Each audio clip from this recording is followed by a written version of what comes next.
الله الله ربي هو الله. Jadi para arifina billah, mereka mengemukakan hasil daripada riyadhah dan mujahadah dan pengalaman mereka dalam merintis jalan ketuhanan, merintis jalan makrifat yang sebenar kepada Allah Subhanahu wa taala. Maka dipaparkan di sini satu kaedah yang besar. Ma nafa'al qalb, tidak ada satu benda yang terlebih memberi manfaat bagi hati.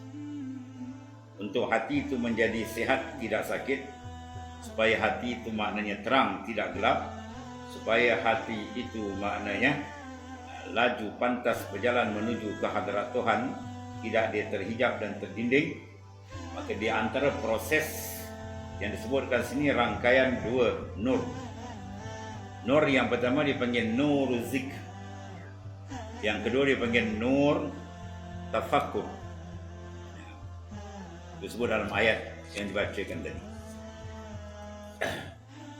Artinya tiada memberi manfaat akan hati suatu yang seumpama menjauhkan diri daripada manusia. Mana untuk memproses, membersihkan hati kita, yang sibuk menjadi tenang, yang jauh akan menjadi dekat, yang lalai akan mula perasan siapakah diri dia, daripada mana, di mana dan ke mana dia akan pergi selepas ini. Proses ini perlu mengambil satu keadaan kesunyian. Sebab itu Rasulullah SAW 40 hari mengasingkan diri di Gua Hira, turun Iqra bismi rabbikal ladzi khalaq. Nabi Yunus alaihissalam 40 hari dalam perut ikan nun. Dan begitulah. Proses ini adalah proses yang amat besar. Sebab itu kalau ada kerja-kerja besar kita, kerajaan sekalipun ataupun badan-badan swasta ada musyarat besar. Musyarat dia takkan buat di tengah pasar yang tengah yuk bising. Tak buat musyarat tengah. Dia mau musyarat dia mesti masuk bilik khas. Bilik musyarat khas, tutup pintu. Yang berkenaan je, maknanya apa tu? Dia nakkan keterangan. Dia tak boleh musyarat kat kedai kopi kan. Orang bising punya orang bentang kita kerja. Baca minit musyarat lalu. Yang ni minum teh, yang ni teh bau teh canai tu. Opening bala orang. Musyarat apa? Ya. Mana dia kena nak mendapatkan konsentrate benda. Lebih-lebih hati kita yang sangat besar dan sangat dicemburui oleh nafsu dan syaitan bagi menghalang dia untuk pergi ke hadirat Allah Subhanahu wa taala. Maka dia mesti mengambil mana jalan yang telah dilalui oleh Rasulullah sallallahu alaihi wasallam. Itu pengasingan. Pengasingan diri kena.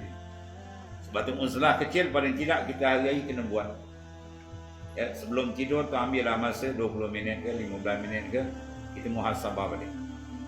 Ya, kita muhasabah balik daripada start kita bangun pagi, subuh pukul apa kita bangun, pukul 3, pukul 4, 4.30 ke, pukul 5, pukul 6 tu subuh mu'alaf ni.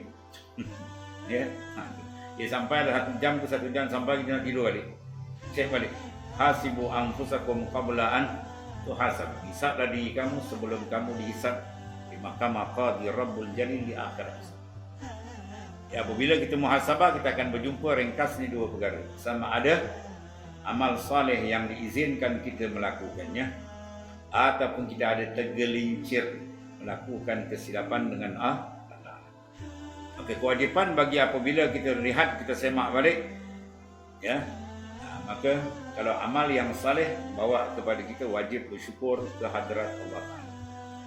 Bukan rasa kita bangga besar dia, wajib bagi kita bersyukur kepada hadirat Allah Ta'ala. Tapi keadaan sekarang banyak mereka dah tak kenal Tuhan, ya, dah terdinding, terhijab dengan hijab nafsani, hijab zulmani, hijab duniawi, hijab khalqiyah, macam-macam hijab. Ada pun proses kita nak membersihkan balik. Maka cara adunan proses yang besar sini, pengalaman Aulia ila ta'ala ialah dua perkara digabungkan. Iaitulah al-uzlah, pengasingan diri. Kemudian masuk dalam dia ada fikrah, jalankan pemikiran kita. Muhasabah. Sebab itu dalam suluk ini cepat yang cukup sedap. Tidak asingkan diri, kemudian dijalankan zikir dengan muraqabahnya, musyahadahnya dan sebagainya. Cepat datang warid fuyudat futuhat anwar minallahi ta'ala. Sebab apa? Pada kesiapan bila dia akan dituangkan limpahan nur daripada Allah Subhanahu wa ta'ala.